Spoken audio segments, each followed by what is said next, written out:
about to derail and plow into everything that is good about America specifically and human life in general? Maybe that's just my biggest question. But in any case, the answer is simple. The woman is nuts. Proof comes in the new fundraising email from the Google-eyed socialist loon, which begins with the words, quote, and these are all real quotes, 6 days from now, we can defeat the brutal white supremacist forces of anti-Semitism, anti-immigrant nativism, and racism, unquote. So apparently come Tuesday, Ocasio-Cortez is planning to invade 1940s Germany. The email continues, quote, we can hold accountable the cold-hearted monsters who have repeatedly attacked our health care. We can send a message to the bigots and billionaires that this country belongs to all of us, unquote. This portion is obviously tailored to appeal to Ocasio-Cortez's base, namely shrieking hysterics who have no idea what the hell is going on outside of their own insufficiently medicated imaginations.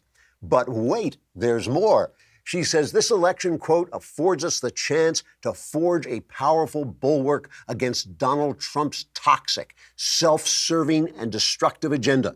We must offer a path out of the darkness, unquote.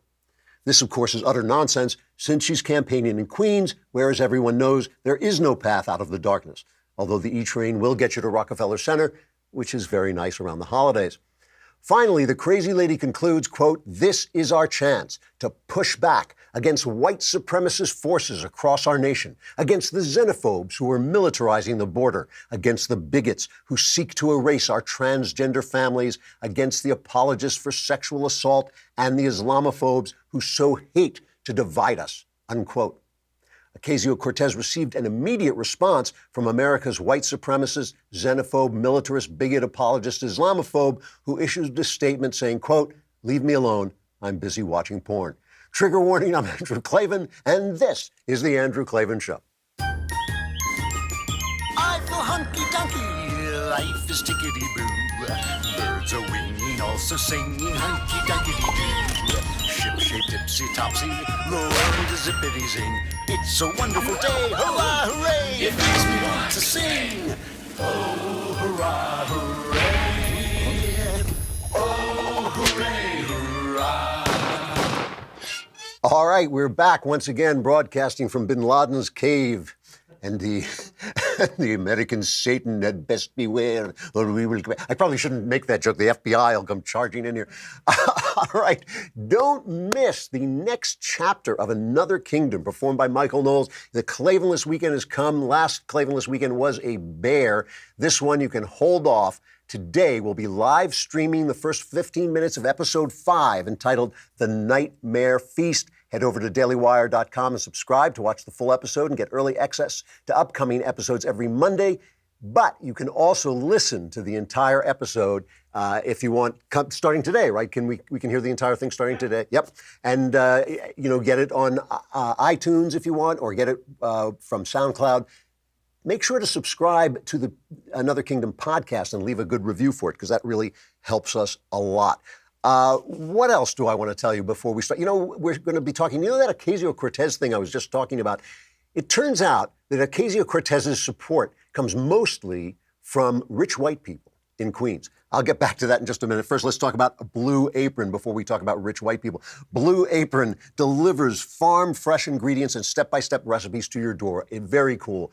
Restaurant-level food delivered to your door in packages, pre-measured, with a big card that explains how to do it, so you can get right to work in the kitchen watching your wife make these wonderful meals. They are really terrific meals. You get dinner in as little as 20 minutes, quick, easy recipe options with insanely delicious flavors. Blue Apron offers a range of recipes, each of them bursting with flavor. The chef-designed recipes, restaurant-quality meals. Give you a couple examples. Smoky chicken and sweet potato bake. Right? You were thinking of planning and making that on your own. No, you weren't, you liar. Beef and broccoli in cumin-spiced sauce, home-style beef medallion, and maple pan sauce. Go in their site, look at these meals. You will want them. Check out this week's menu. Get your first 3 meals free, which is fairly inexpensive, at blueapron.com/Andrew. That's blueapron.com/Andrew to get your first 3 meals free. Blue Apron is a better way to cook. So, the election, it's basically here. Here we are. It's Tuesday. I hope you'll all go out and vote and not just sit around and complain. And, I should tell you, this is the most important election of our lifetime. Everybody always says that about every election. This is the most, nobody ever says, this one, maybe, I don't know, but go if you want, don't vote. No, this is the most important. And this is, I have been asking around. I have some sources with like inside knowledge, and I have to tell you, no one knows anything. The polls are notoriously unreliable. They have been bouncing around like crazy. Even in the Senate races, which are usually the better polls, in the congressional races, I don't even know who's running polls in congressional races. I don't think they matter at all. And of course, turnout is everything, and everybody's telling me they don't know what's happened. So you get three possible outcomes, right? One is the Republicans win. They hold the House and they hold the Senate. That would be an amazing development, First of all, it would be such a slap in the face of the far left. It would be such a slap in the face. When I say the far left, what I'm talking about is CNN, NBC, ABC, the New York Times. It would be telling them your resistance stank. What you did to Kavanaugh stank. You and your hectoring people in restaurants stank. It's all of it. We reject all of it. It would be America just turning to them like that wonderful, freedom, system that we have that just kind of speaks back when people overstep. The left has become radical. It has become radical, and it has become socialist, and it has become violent, and it has become entitled. It's demanding things. If we hold the House, which would just be, it wouldn't be unprecedented, but it just rarely happens in a midterm that the party in power doesn't lose a lot of seats. In this case, you have this president who is such an outlier, such a big figure, divisive. He has made the left insane. The news people have abandoned all their principles to get at him. The talk show hosts are all against him. Boy, Stephen Colbert had Nancy Pelosi on last night, and it was like, oh, please, I hope we win so much. Why is that okay? Why is that okay for a public network to broadcast an entertainment show that every night is just essentially a public service announcement for the Democrats? I do not know why that's fair or right. They have the right. I'm not saying they don't have the right to do it. I'm just saying I don't know why that's okay, why that's fair. All right, so that's one thing that would be great. The next thing, of course, is that we hold the Senate but lose the House. That's the one that everybody's been saying has happened. That is kind of the common wisdom, what everybody says is going to take place next. That, too, if we don't get wiped out in the House, that too is a kind of victory, because that's just following the map. That means that Donald Trump and the resistance have not had a big effect. That just means that Donald Trump and the resistance haven't had a huge effect. It means that for all the hysteria, for all the, news skewing its stories, for all the entertainment industry coming out against it, not much has happened. That's just the map. That's the way it goes. The other is the blue wave. That was what was supposed to happen. But right now, according to the polls, which, like I say, are all over the place and nobody knows, if the blue wave happens, then we have to recalibrate. We have to say this is going to be a terrible 2 years in which Donald Trump, who is a master politician, he's going to be playing the opposition, but it's not going to be pretty. Not a lot is going to get done. And, a lot has gotten done. Congress with a small majority has really accomplished a lot. They passed the tax reform bill. That was a big deal. They've rolled back regulations. They used that Congressional Review Act. And of course, the great judges. There have been 84 great judges. The economy, nobody, this is the funny thing. Elections nowadays are about nothing. They're about ginning up your emotions. Both sides. And this is true on both sides.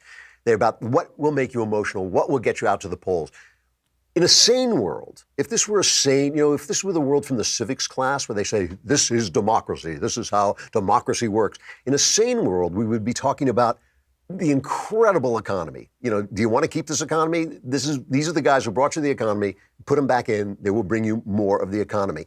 Workers' pay, which everybody's been complaining about, has ratcheted up. It's reached the highest level in over 9 years. The new job numbers came out. They were unbelievable. The unemployment rate is still at 3.7, which is the lowest rate since 1969. No major industry in the nation lost jobs as the increase in hiring just continues to surge. It is absolutely unbelievable. This economy is absolutely unbelievable, and it is because of the regulations dialing back. And here is just another interesting thing. The press, which has become radicalized, like I said, 8% of the people, the radical 8% of the country is running like 80% of the press. And that is a sin and it's wrong. And it's not that they don't have the right. They have the First Amendment. They have any right they want, but it shouldn't be this way. It should not be this way, and it's skewing everything. So we're paying attention to all the radicals. This socialist Andrew Gillum, who looks to me like a corrupt city mayor in Florida, who seems to be ahead. Ocasio-Cortez, of course, who is just, if the woman bumped into a wall in a corner, it would take 3 people and a crane to get her out. She doesn't know anything about anything. She and Don Lemon should have a conversation, because it would just be like sort of vapid little speech clouds going back and forth. Neither of them knows a damn thing.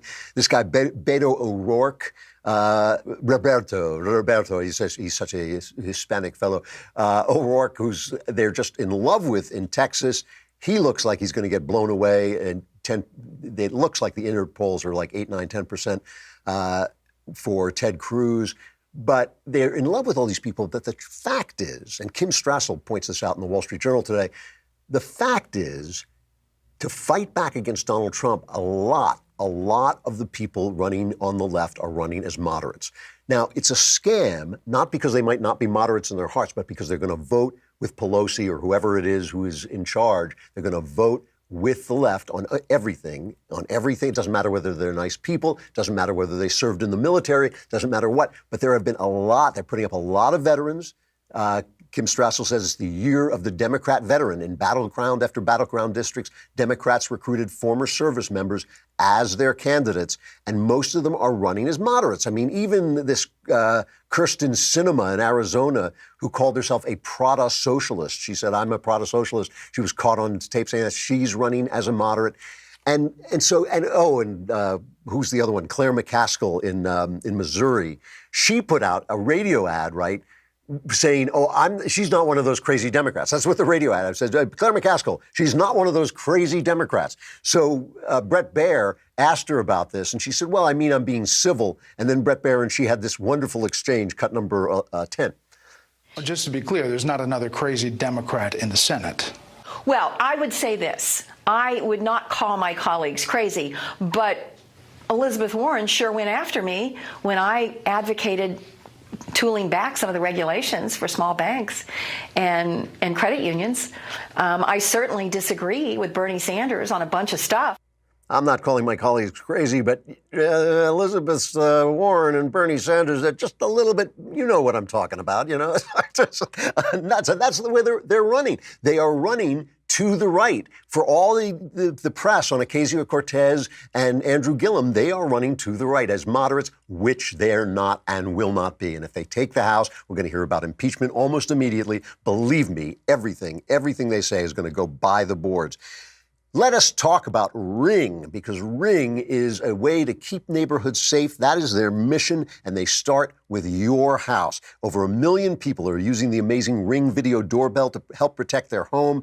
Ring knows that home security begins at the front door, but it doesn't end there. So now they're extending the same level of security to the rest of your home with the Ring Floodlight Cam. Just like Ring's amazing doorbell, Floodlight Cam is a motion-activated camera and floodlight that connects right to your phone with HD video and two-way audio that lets you know the minute anyone steps on your property. This is no matter where you are, you got it on your phone. I love this thing because it makes you feel safe, but it also actually gives you safety because you can see and speak to visitors and even set off an alarm right from your phone.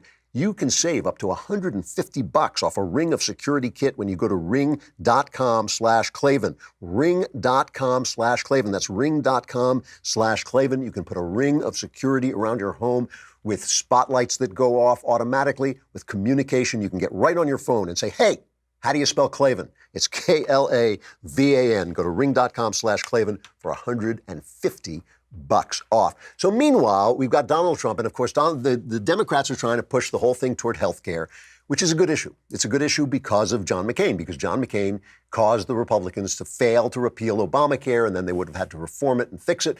Instead, they've got this kind of limping Frankenstein monster. It just won't die, and it's a mess, and it's going to be a mess, and people are concerned about it, rightly concerned. Obama screwed up everything. He screwed up the Middle East, and he screwed up our healthcare system, made it much worse than it was, and so they're pushing, of course, what they're pushing is universal healthcare, which is even a worse mess.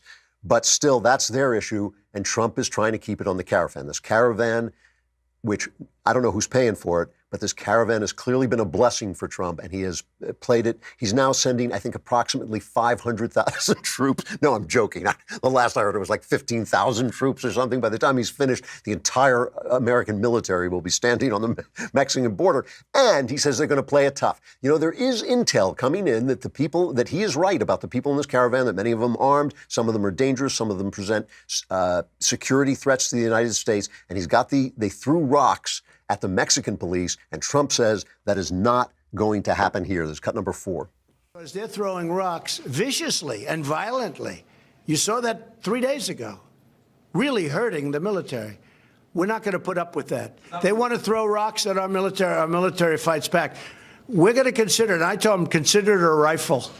When they throw rocks like they did at the Mexico military and police, I say, consider it a rifle. You know, and that's tough talk, but he's right. You know, you cannot have your military being, you know, rocks can kill, rocks can really hurt people, but he's talking about that's a really dangerous situation. People can get hurt that way. And they asked Jim Mattis, you know, they're saying, you know, they're talking about this, that Trump is doing this for the election. That's true. This is a good issue for him. It's a good issue for the Republicans. The Democrats do not know what to say because they're secretly for open borders. They like, what did Rush call them? Undocumented Democrats. They like undocumented Democrats coming into the country. So he's right. They're right about this. But you cannot pretend that Trump has not been banging this drum since the last election, since 2016. He has been. This is an issue for him. So he's using it now with the caravan coming. But they're just pretending it's not there, and it is there, so it is a real issue. And they asked Jim Mattis, they say, well, this is just a campaign stunt sending troops to the border. Not a good question to ask Mattis. Here's his response. Yeah, the support that we provide to the Secretary for Homeland Security is practical support based on the request from the Commissioner of Customs and Border Police. And so we don't do stunts in this department. Thank you. We don't do stunts, and you got to believe him because otherwise he'll kill you. You know, I mean, he just reaches out and rips your throat out. You know, are you sure that's not a stunt? I'd kill you. You know, Mattis is tough, but the thing is, the Democrats have lost their way on this. They have just gone. We've played every possible person we can, you know, like that's saying that there shouldn't be Democrats, Harry Reid saying there shouldn't be birthright citizenship, and all the Democrats saying, you know, from Barack Obama on down, saying that we can't just have open borders and let people in, but they've all changed. And Project Veritas, which has been going after some of these campaigns in a wicked, wicked way, by which I mean wickedly well, you know, has got Beto O'Rourke's people just saying, oh, yeah, we're using campaign funds to feed the caravan, to help people through. We're sending trucks down there. And he caught them on this. Let's hear a little bit of that, an excerpt of that. I just hope nobody that's the wrong person finds out about this. For me, I can ignore the rules and I don't mind breaking the rules, and I can defend any position. Yeah, I was going to use the vans too, so we could probably use that. Could we use the vans? Yeah. I'm thinking of we're going to use that to give some of those immigrants rides to the airport, to the bus station. Why not? You know? Yeah. I'm done being nice. I'm done being professional. You know, because nothing is professional. None of this is that there's a rule. Yeah, book, you know? Don't ever repeat this sounds bad, but if we just say we're buying food for some event, like the Halloween events, because there's block walks coming up for Halloween. Have you been able to go and help out anymore with the other people? I did yesterday. Tonight we get more. So I don't know how that's gonna go. Tonight you get more. There's more people coming. More people coming? Oh wow. You know, and this is a fair video because this is a tone that is coming down from the top. First, in terms of immigration, but also in terms of dishonesty. O'Rourke has been lying about the fact that he was in a hit-and-run accident and left the scene of the crime. He's buried an incident that happened in Texas a long time ago. I'll try and get back to that. So this dishonesty, this kind of thing, like there are no rules, we'll say anything, we'll do anything as long as we can do what we want. That's typical leftism. It's the typical way these guys behave. So that's what we've got. We've got Trump on the one side. I'm sending the military. Mattis is going down there personally and will be personally biting the heads off illegal immigrants. That's Trump. And on the other side is, yeah, we're stealing campaign funds to help them, and we don't really care about the people who sent us the money, and we'll do it whatever we want. There's no rule book here. So Trump has an ad, taking advantage of this moment. Trump now has a new ad, very powerful ad. And for those of you who are not watching but are listening, it features this monster, couldn't hardly call him a human being, this Louis Bracamontes, who's now on death row after he murdered 2 California sheriff's deputies. And you will see in this, it's a little hard to hear, but they have subtitles. But you'll see, as when he was in court, he was laughing and saying, "I wish I could have killed more police." And this is featured in the new Trump ad. Here it is. Ladies and gentlemen of the jury, please step out of the hallway. Break up soon, kill more. See, the only thing that's dead is if I can just kill 2. I wish I could kill more of those motherfuckers. Kill more cops soon.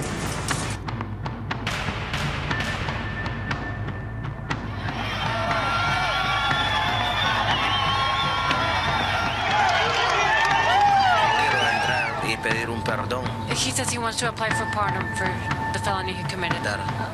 Attempt of murder.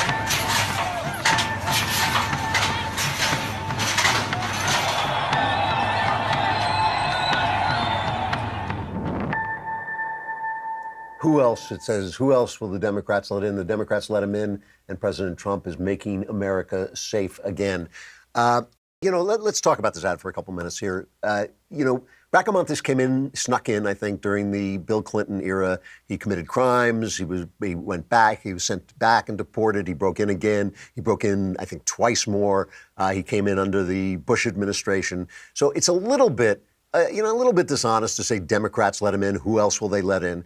But, philosophically, it's not as dishonest as all that. There is one side that wants the borders secured. There's one side that wants the border secured, and then you got another side. You got Alexandria Ocasio-Cortez saying, I just want the ICE to be there to ensure safe passage. Safe passage. One side, I'm reading this book about the way our moral senses are developed, and this is by Jonathan Haidt, The Righteous Mind, and he talks about the different levels of the different ways we react morally to things. And one of them is whether we care about somebody and whether we do harm to somebody. But then there are other ways. And he says that liberals only react on this care harm matrix axis, whereas Republicans and conservatives react on many different axes on our morality. So they're going, oh, I care, these people, and we say, well, wait, yeah, but there are whole other things. The rule of law matters, the borders matter, lots of different things matter. So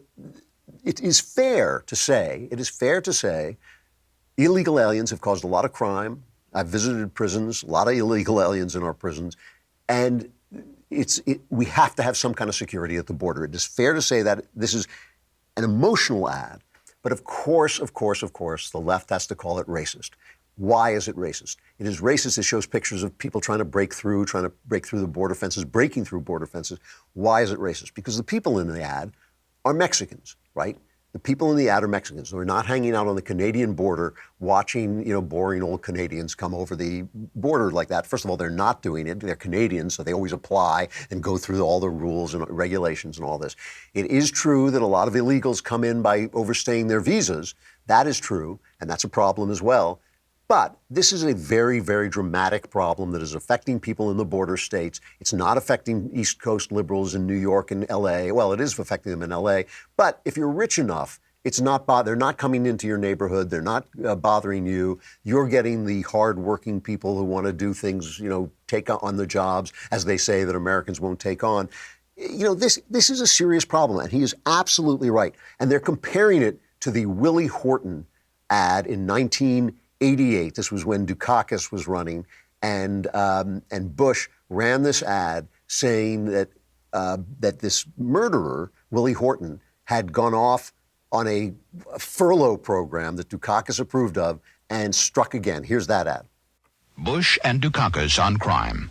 Bush supports the death penalty for first-degree murderers. Dukakis not only opposes the death penalty, he allowed first-degree murderers to have weekend passes from prison. One was Willie Horton, who murdered a boy in a robbery, stabbing him 19 times. Despite a life sentence, Horton received 10 weekend passes from prison. Horton fled, kidnapped a young couple, stabbing the man and repeatedly raping his girlfriend. Weekend prison passes. Dukakis on crime. That's a very powerful ad. Willie Horton was black. You wouldn't know if you weren't looking at it, but he happened to be black. I'm going to talk about this in just a second, but first, I want to tell you that coming up on Tuesday, November 6th, Election Day, our next episode of Daily Wire Backstage, the election edition. The God King, Jeremy Boring, will be lowered from the ceiling as if he were flying. I will be there. The execrable Michael Knowles and Elisha Krauss and the lovely, see, who wrote this copy? It makes it sound like Elisha is also execrable. Nobody would ever say that. She will also be there covering all the latest election news as it happens. And our own Cassie Dillon and Colton Haas will be bringing us updates from Twitter. So make sure to tune in. Is Ben not going to be there? Ben will be there too. All right, they left out Ben. Oh, because he maybe it was his copy. As always, only Daily Wire subscribers get to ask the question, so make sure to subscribe today. I'm going to say goodbye to Facebook, YouTube. Come to dailywire.com. You know, today, the new episode of Another Kingdom is available for everybody, but if you want to get the full episode on Monday with all the visual bells and whistles that look so good, you got to subscribe. It's a lousy $10 a month. For $100, you get the entire year, plus the Leftist Tears tumbler, which, God willing, we will need on Tuesday. And you get so much. You get all our shows. You get all our mailbags. Subscribe. You know, and the main reason is we want your money. You have it. We want it. That is the main reason to subscribe. Come over to dailywire.com.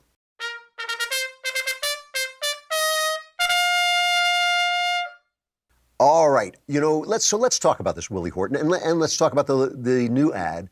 Is this racist? Is it racist? Now, when the Dukakis ad came out, I was a liberal. I voted for Dukakis.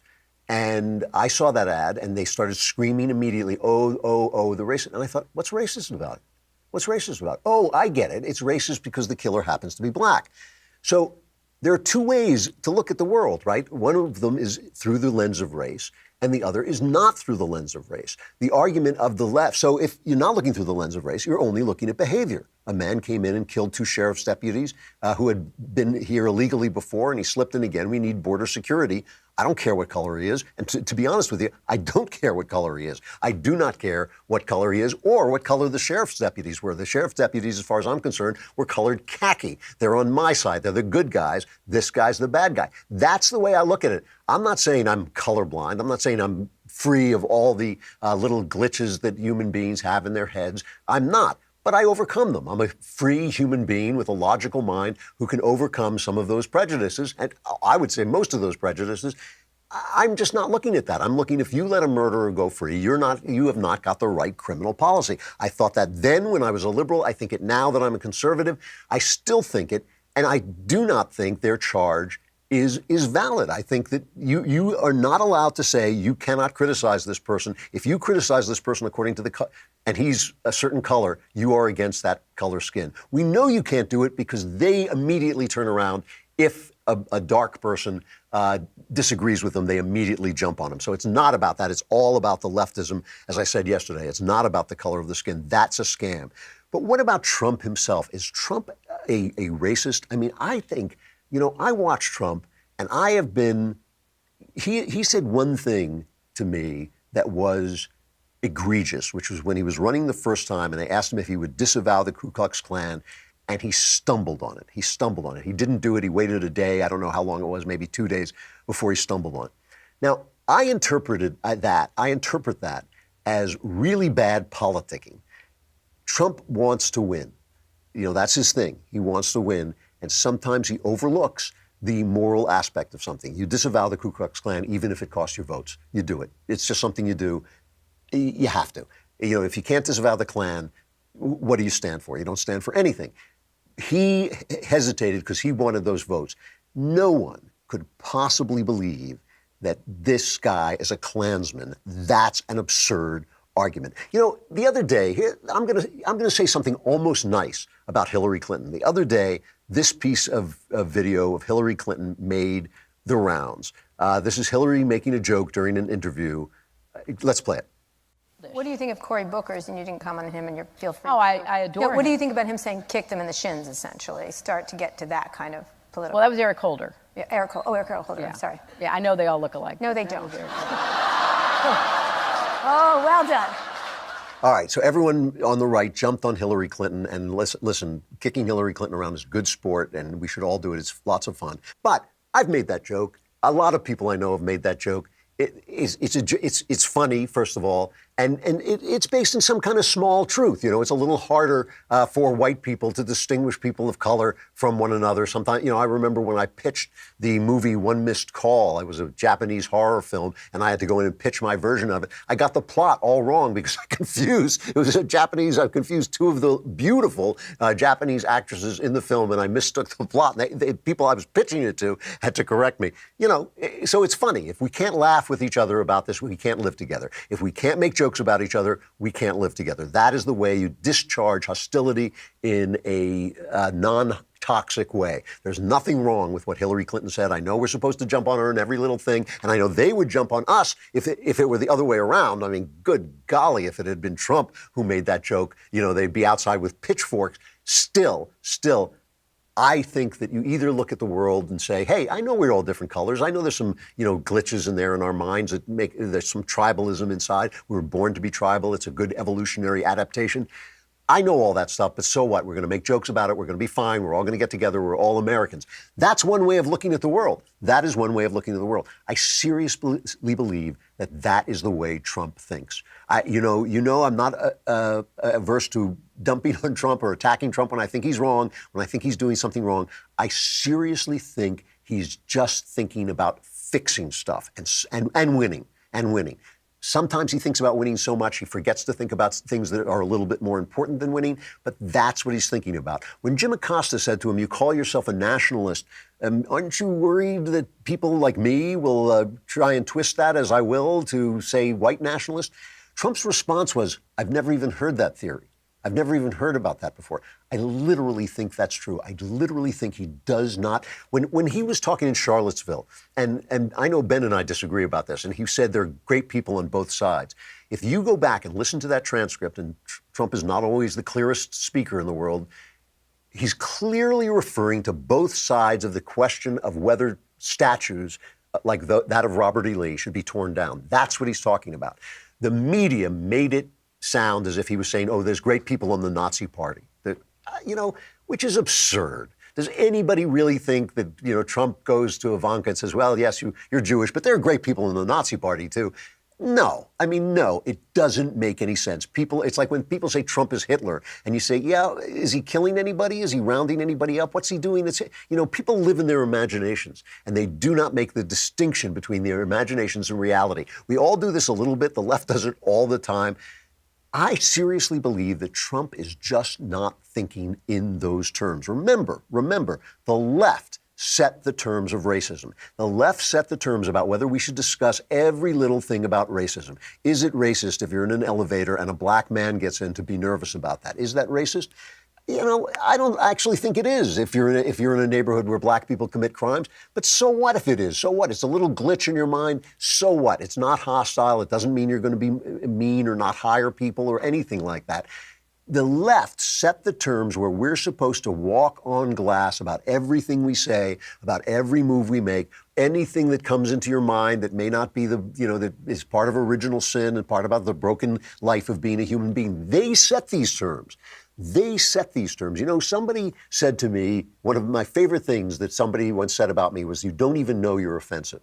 You don't even know you're offensive. And that's true, because I really know in my heart that I only want people to do what they want and be happy. That's my point of view. If I say something that's offensive, hey, I'm a person of goodwill. You know, it's probably just a glitch, something I stumbled over. The left set these terms, and they only apply to the right. They only apply to the right. Remember, when Harry Reid or whoever, Joe Biden says, oh, Barack Obama, he's what a clean Negro. We don't have that many clean Negroes. That's fine. They don't care about that. If anybody on the right says it, it's a problem. You know, I want to take a look. And by the way, just to throw this in, President Trump used his executive power for the first time to designate a national monument establishing a 308-acre site in Kentucky to honor African Americans' role as soldiers during the Civil War. So that he's the worst white supremacist ever. There's just no question about it. They set the terms in which gaffes are revealing, and most of the time they're lying. So Mitt Romney says, I'm going to stuff women in binders. Or, oh, we had all these women in binders, meaning we had resumes of women. We were looking to hire women, and we had women in our binders. And they said, oh, what a gaffe, what a gaffe. You know, Mitt Romney, the man who stuffs women into binders. Help, Mitt, don't do it. Yes, I must stuff you into the binder so you don't escape. You know, it's like the woman you keep in a pumpkin shell. I stuff them into binders. Nonsense. It's nonsense, and it only runs one way. So let's take a look at some of the gaffes that maybe are a little bit more revealing than that Hillary Clinton one. I let Hillary Clinton off the hook because I know she was not saying anything racist. She was making a joke. It's okay for us to make jokes. Not everything we say has to be judged on a scale of okay or outrage. That's ridiculous. We're just human beings. We're all Americans. We're living together. But let's take a look at some real gaffes that really were interesting. Joe Donnelly in Indiana was debating. Senator Joe Donnelly in Indiana is debating. He has a slim lead right now over the Republican challenger, Mike Braun. And he made this remark about how his staff is diverse. We want everybody to have a chance in Indiana and in America. And my offices reflect that, both on the campaign side and on the Senate side. Our state director is Indian American, but he does an amazing job. Our director of all constituent services, she's African American, but she does an even more incredible job than you could ever imagine. It isn't their race or their religion, it's the incredible person that they are, but at the same time, they have to have a chance. Now, I don't usually cringe, but I have to say, when I heard that, I did cringe. He's African-American, but she does an amazing job.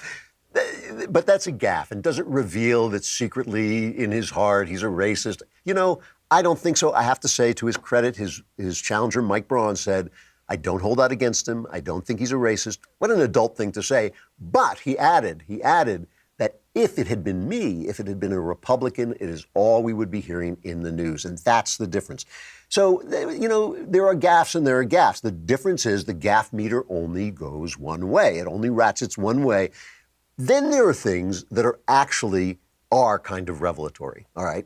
Elizabeth Warren, and obviously in Massachusetts, she's debating, and she was going back and forth with Jeff Deal, and they were discussing the Kavanaugh hearings, which is a big issue that really did turn the tide, I think, of the way voters were feeling. People thought, if you guys are going to do that, and if the press is going to do that to a man without any corroboration, without any proof, you guys are out of control. And I think that really did give some momentum to the right. So Warren's thing is, well, you didn't stand up for Christine Blasey Ford, and Deal's thing is, you didn't stand up for due process. In the middle of this, he mentions the fact that she sent out a fundraising letter, which I believe is against the Senate rules, based on the Kavanaugh hearing. And he says, you did that, and it slips through the cracks until the moderator brings it up again. And listen to what Elizabeth Warren does. That was such an intense moment in our country's history as far as trying to deal with presumption of innocence, the cornerstone of our legal system. And you were willing to throw it right out the window because you were part of the Senate Democrats who were trying to score political points by using poor Dr. Ford's testimony as a way to drag down a man without any corroborating evidence. So I don't think I quite understand the answer, because I'm looking for the times when you've called out Donald Trump, when he's made fun of someone like Dr. Ford, when he's made fun of someone who's disabled. I would like to drill down on what Representative Deal said. The fundraising while the vote was being taken on the Kavanaugh hearing, did you or did you not do that? Actually, I don't know, and I don't know what the. Isn't there an ethics committee? Yeah, there's an ethics complaint has been filed about a fundraising. Then I will check into it, but I don't know. Do you have any response to that? I don't. Representative? You could hear the audience groaning distantly in the background because she lied. I mean, she lied, and she lied with a kind of reflex that I've seen before. Obama used to lie like that. I don't know what we're fundraising. How do I know what we're fundraising? I mean, that's absurd, utterly absurd. And that is telling. That's really telling. There's an ethics complaint filed against her, and she hadn't heard about it. She looked completely blindsided by that. And, you know, we can make fun of the Pocahontas stuff, but that's another way that she's been lying. You know, I mean, it would have been so simple for her to say, you know, gee, that was a family legend, and I believed it, and now I know it's not true. But instead, she said, no, look, I'm 1,024th of an Indian, so get me a headdress and off I go. You know, I mean, I think that does tell something about her. And then there's some really bad stuff coming up. And again, I'm talking about this stuff because the press doesn't. If the press did, we would be having a much different election. It would not be about these kind of big roundhouse punches that everybody's throwing, but would be, in fact, about the nature of these people. Andrew Gillum, who... The polls show him winning against Ron DeSantis in Florida for governor, which I just think is amazing. I mean, what is going on that they think this corrupt mayor, socialist mayor, is a good guy? And once again, Project Veritas went in and talked to one of his campaign staffers, Omar Smith, who also said he was a friend of his, an old pal of his. And Omar Smith, who has since been fired since this video, said, yeah, we just lie about all our positions because we don't want people to know the truth. Fairy tales in the modern day begin with once I am elected. I don't see, just can't say, but I do think he's not saying specifically like I'm going to ban bump stocks, or I'm against ARs, only because he's running a race right now. I do think he would support anybody doing that stuff. Bill Nelson. Right, that's all I'm worried about. Whatever, whoever the next person may be. I just wish he can say it just because he's trying to get the moderates and the gun-toting people in North Florida. All right, this is a bad state. Okay. It's a cracker state. Okay. Okay? Ask anybody outside of here. You go Port St. Lucie, Orlando. Man, them crackers ain't gonna let us do that. No, you crazy? So, what is he doing? He's campaigning. He's politicking. So you're saying that different environments, wherever he speaks, he'll address a different audience. Yeah, that's what a politician do. So, we lie. It's a cracker state. It's a effed up state. You know, and they fired him, but still, you know, I think that tells you something. You know, it's like. You know, it's kind of like a woman comes up to you in a bar, or a man comes up to a woman in a bar and tries to pick you up, and you say, you know, that's really flattering, but I'm married. And she says, oh, well, your wife doesn't have to find out. It's like, I know my wife doesn't have to find out. That's not the point. So when you got your campaign workers who are saying, yeah, we lie because it's a cracker state, we hate them, why are you running? If you hate the state, if you hate the people, why are you running? You know, to impose on them something against their will? Is that why you're running? Is that what your politics is about? You know, it doesn't make any sense to me. And it is a real deal. These are real scandals, not just gaffes. The New York Times released an expose. I was talking about this before, started talking about this, about Beto O'Rourke when he was in real estate development. First of all, it revealed for the first time that he's not a blue-collar guy, but the son-in-law of a billionaire. And they reported that O'Rourke's father-in-law proposed gentrifying a neighborhood in El Paso by force, bulldozing public housing to make way for restaurants, a shopping district, and an art walk. And O'Rourke, the Times claimed, served as the, quote, pretty face for the plan while also serving in city government. What's interesting about this story, when it came out, they were attacked. The Times was attacked, savaged by its readers who didn't want to hear about this. This is a problem that the Times has created for itself by becoming a leftist rag instead of what it used to be, a newspaper. It now has readers who will only want to hear the good news about the left. They don't want to hear these stories, so you can't report the truth without losing your audience, which is fine if you're Sean Hannity or Chris, what's his name, on MSNBC, if you're an open partisan. But if you're supposed to be a newspaper and you can't report the news, you've really screwed things up. All right, so listen, here we are. We do not know what's going to happen. We just don't know. I really do believe that things could go either way. I am hopeful. I am hopeful that there is going to be a hold in the House. I think there is how can I say it? The situation is there, exists, that could create that. I think if the press were reporting simply, honestly, simply in a po-faced, straightforward way, it would be that way. But I think we're just going to have to find out. It is a tense, interesting, suspenseful race. It is an amazing race, and I think it's really worth following. So Into the Klavanless weekend we go. It is a shorter weekend because we had a lot longer one last time and it did not work out very well. Murders, craziness, it was terrible. We hope this one will be easier and stave it off with Another Kingdom. The new episode is out today for everybody. Please listen to it. Support your local Michael Knowles. He's the performer. It really is a good story. This one is really terrific. It's an excellent story. I think we're getting something like 100,000 listeners an episode. Please listen to it. Please go on iTunes and leave a good review for it. Subscribe. If you are not going to subscribe to dailywire.com, at least subscribe to it on iTunes. It really helps us out. But you should subscribe to dailywire.com. We give you so much stuff. Your $10 will laugh. It will laugh as it leaves your hand because you'll be getting so much stuff in return. I will be back on Monday. Those of you who survived the Klavanless weekend also come back on Monday, and we will charge into the election week. It's going to be an interesting one. I'm Andrew Klavan. This is The Andrew Klavan Show.